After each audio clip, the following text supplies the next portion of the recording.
Chegou a hora deles! Olá! Hoje vamos falar sobre os piores livros que eu li em 2025. Eu estou gravando esse vídeo no dia 19 de dezembro. Eu acredito, eu realmente espero que eu não leia nenhum livro até o dia 31 que entre nessa lista aqui. Porque se é pra modificar alguma lista, tomara que eu modifique das melhores do ano. Não vai ser um top 10, mas vai ser um top 8. E ainda eu vou dividir em duas categorias. Do oitavo ao quinto lugar, então os 4 primeiros que eu vou falar, vão ser livros que não necessariamente eu achei ruim, mas que me decepcionaram de alguma forma. E do quarto ao primeiro lugar, são livros que realmente não funcionaram pra mim e eu não gostei. Sem mais delongas, vamos então começar com o ranking. O oitavo lugar vai pra um livro que eu estava gostando, eu tava até entretida, tava funcionando pra mim, até chegar assim, ó, em 80% do livro. Daí ele foi lá pra baixo. Impostora, da A.F. Kuang. Esse livro, ele tem uma premissa muito boa, ele tem uma personagem principal aqui que ela é odiosa, irritante, insuportável, mas faz sentido aqui pra trama ter esse tipo de personagem, até que chegou uns 80% ali do livro e eu não gostei do final. E eu não vou falar spoilers aqui, eu vou apenas falar da minha vibe geral, do que eu achei. Esse final me deu uma sensação muito vilanesca e eu não consegui comprar, não consegui encaixar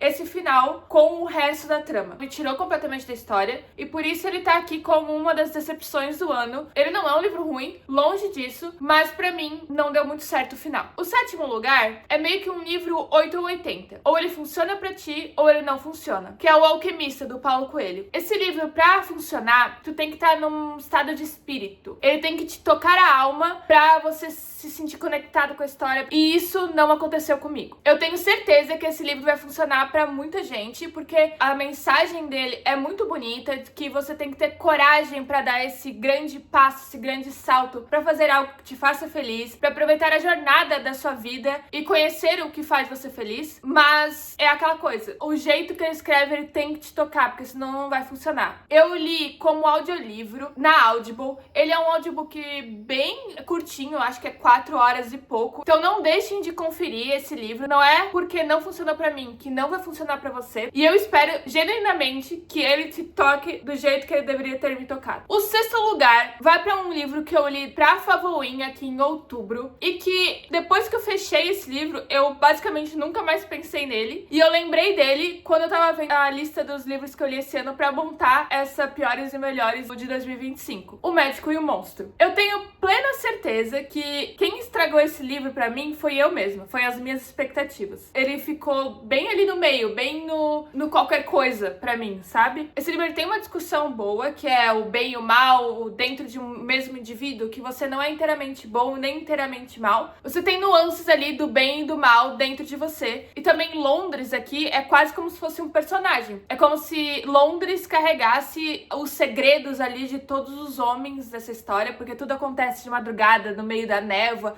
todo mundo tem o seu segredo, todo mundo tem o que faz atrás de uma porta, entendeu? Que é tudo escondido, seus pecados. Então tem uma discussão bem legal, mas parece que ele entrega migalhas dessa discussão e eu estava esperando mais. Esse é um livro bem curtinho, então eu acho que vale a pena ler pra você saber o que se trata essa história e pra ter ela no seu repertório, vamos dizer assim. Mas pra mim, ele foi neutro, o que é muito triste. O quinto livro e o último nessa categoria aqui de decepções é o quarto livro de uma série. E é justamente por ser o quarto livro e o final de uma série é que ele está aqui, porque eu me decepcionei com o final. E eu estou falando da série Fate and Flame, da K.A. Tucker. E o quarto livro, que é o que eu vou falar mais aqui, mas sem spoilers, Dawn of Gods and Fury. Justamente porque eu tava gostando muito da construção de personagem, da construção da história ao longo dos 3 livros, dos 3,5, vamos dizer assim, porque até metade do quarto livro eu também gostei, que quando chegou no final, eu fui lá pra baixo, assim, minha cara caiu. Tava esperando tanta coisa, o desenvolvimento tava tão bom. Essa história começa com a nossa protagonista, Romeria, que ela é uma grande ladra de joias, e ela acaba se encontrando com uma misteriosa mulher que manda ela pra um outro mundo, onde ela acorda no corpo da princesa ali desse reino, no meio de uma rebelião, e meio que ela é a causadora dessa rebelião. Ela cai no meio do caos e vai ter que se juntar ali com o rei, com o Xander, pra resolver toda essa história aí. Então, a premissa é muito boa e eu estava gostando muito. No segundo e no terceiro livro, tem outros pontos de vista, tem outros povos, então você vê muito do universo e do mundo construído ali pela autora, o que eu achei muito legal, porque tu não fica centrado os 4 livros no mesmo casal, só que tá construindo toda uma história ao longo de 3 livros e meio, um grande confronto final. E eu não vou falar spoilers, mas apenas vibes. E eu senti que aconteceu tudo muito rápido, tudo muito abrupto, faltou respostas a serem respondidas, então foi essa a minha sensação e por isso ele está aqui nessa lista como uma grande decepção. E uma curiosidade, eu acho que é o primeiro livro que eu leio que eu não torço pra mocinha principal ficar com o personagem principal masculino. Porque aqui a gente tem quase um triângulo amoroso, só que é aquele triângulo amoroso que tu sabe que a terceira parte nunca tem uma chance. É meio que nem Crepúsculo, que tu sabe que o Jacob não tem chance de ficar com a Bella. É que nem aqui, tu sabe que esse terceiro do triângulo amoroso não vai ficar com a personagem principal, mas é a primeira vez que eu gostaria que isso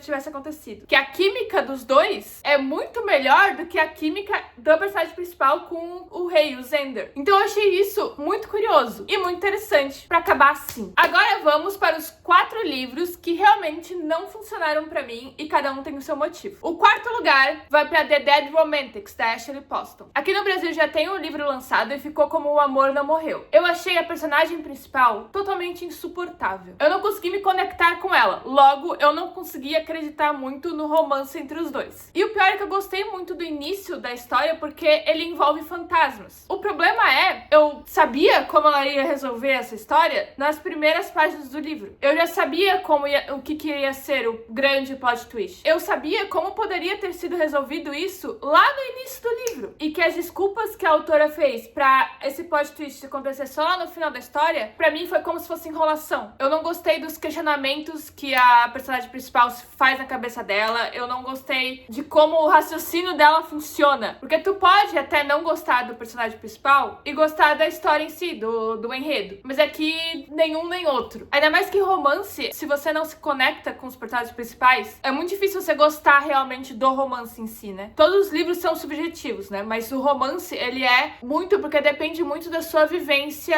pessoal pra você se conectar ou não com a história. Além de que, em 90% dos livros de romance, tem aquele plot do término do terceiro ato, término no final do livro, que me irrita muito. Quando ele é feito apenas para ter uma tensão, para ter um suspense, eles vão ficar ou não juntos no final, não funciona. Se for colocar um término assim, tem que fazer muito sentido e eles não podem ficar juntos depois correndo. Se alguém tiver alguma recomendação de romance que não tem isso, por favor, deixa aqui nos comentários. Agora vamos entrar para o top 3. O terceiro lugar é o primeiro livro de uma série, de uma trilogia, que é a Souls Trilogy, Her Soul to Take. Esse livro eu sei que ele tem apenas um objetivo, que é te entregar Hot com um plano de fundo ali de uma história que seja legal, que te envolva. O problema é que eu não comprei o casal principal. Eu não senti credibilidade ali do porquê eles estão juntos ou do porquê eles deveriam estar juntos. Eu não comprei que o demôniozão viu a mulher na faculdade e falou, é essa, só porque ela não sentiu medo dele, sabe? A única coisa que atraiu eles é porque ela foi mais enxerida que as outras, basicamente. Eu também não senti personalidade nos dois. Eu não senti personalidade nela, do porquê ela tá fazendo isso, do porquê ela tá envolvida, do porquê ela tá fazendo as coisas que ela tá fazendo. E como esse livro é pra entregar Hot, pelo menos pra mim, se eu não acredito no casal principal, meio que o Hot não funciona. Mas toda a história de plano de fundo eu achei interessante. Eu achei bem obscuro, com uns monstros, com uma história de vingança ali, que eu achei legal. Por isso até eu li o segundo livro da série, que é Her Soul for Revenge, que daí eu achei melhor do que o primeiro, porque eu comprei muito o casal. O casal faz muito sentido estarem juntos, além de que a protagonista do segundo livro é muito mais interessante do que o primeiro livro. Eu gostei muito da personalidade dela, eu achei ela super independente, interessante e ela tinha as razões dela pra fazer o que ela fazia. Eu ainda não li o terceiro livro da série. Eu não sei se eu vou ler, mas como parece que foi crescendo, talvez o terceiro seja o melhor, não sei. O segundo lugar é até engraçado, porque ele faz parte de uma série e os outros livros da série, principalmente o quarto, estão lá no vídeo de melhores do ano. Se alguém não conferiu, já tá aqui no canal, que é Hopeless, da Elsie Silver, que é o quinto livro na série de Chestnut Springs. Esse livro ele tem a trope literária de diferença de idade, de age gap. E pra mim, não funcionou. Porque a Bailey, que é a protagonista, ela apareceu nos outros livros da série, nos outros 4 livros, como a novinha ali, bartender do bar. E o Bo, que é o nosso protagonista masculino, ele é o ex-militar, homem experiente, forte, enorme e tal. E os dois têm muito essa dinâmica do ela sem experiência nenhuma, sendo ensinada, sendo apresentada as coisas da vida, ao prazer, a tudo, pelo Bo. Além de ter um casamento de mentirinha aqui no meio desse livro, que eu acho que não encaixou com a trama da história. Por mais tempo que eu penso nesse livro, mais eu não gosto dele. Porque eu não acreditei nesse casal, pra mim essa dinâmica não funcionou, por N motivos aqui, é tanto, como eu falei, os romances são muito pessoais, então pra mim não deu certo. E eu não consegui acreditar no final feliz deles. E agora, vamos para o top 1, o mais odiado do ano. E pra quem já acompanhou um pouco aqui o canal, não deve ser muito uma surpresa. Foi um livro que eu li pra Favorim. Tem até um vídeo onde eu falo minuciosamente, com e sem spoilers, desse livro. Vou deixar linkado aqui pra quem quiser ver aí na descrição, que é Slewfoot. Esse livro me tirou do sério. Eu li porque eu queria saber até onde ele iria chegar. Ele tem a atmosfera certa, ele tem os elementos que poderiam ser bem macabros e bem legais de se trabalhar, e daí ele pega esses elementos e transforma numa narrativa infantil, só que com muitas atrocidades. Parece que ele tem diálogos e elementos expositivos super infantis, como se fosse, tipo, te dando aula como você poderia amar o próximo, de como discriminação ali entre as religiões é errado, como você não pode julgar as pessoas, como a religião pode sair, sim, fora do controle e não te entrega na própria história, na própria narrativa em si. O que eu achei bem irritante e me tirou completamente da história. Além do que eu achei o bichão bem desperdiçado. Ele é um bichão com crise existencial, que ele não sabe quem ele é e o que ele quer ser. O poder que isso poderia ter foi extremamente mal trabalhado pra mim. Além de ter um vilão aqui que... Por que ele existiu nessa história? Eu poderia ficar falando sobre esse livro por muito tempo. Tanto que eu falo bastante naquele outro vídeo da Favorim sobre esse aqui. Essa narrativa não funcionou pra mim. Não quer dizer que não vai funcionar pra você. Isso aqui é a minha opinião e eu estou esclarecendo por que eu não gostei. Esses foram, então, os meus top 8 piores livros do ano. Eu li 57 livros até agora que eu estou fazendo esse vídeo. Então, pra ter só 8 nesse vídeo, eu achei que foi incrível o ano de leitura. Eu espero que o ano de vocês também tenha sido muito bom, mas eu quero saber, vocês também têm um ranking de piores livros do ano? Qual foi o seu top 1? Até a próxima!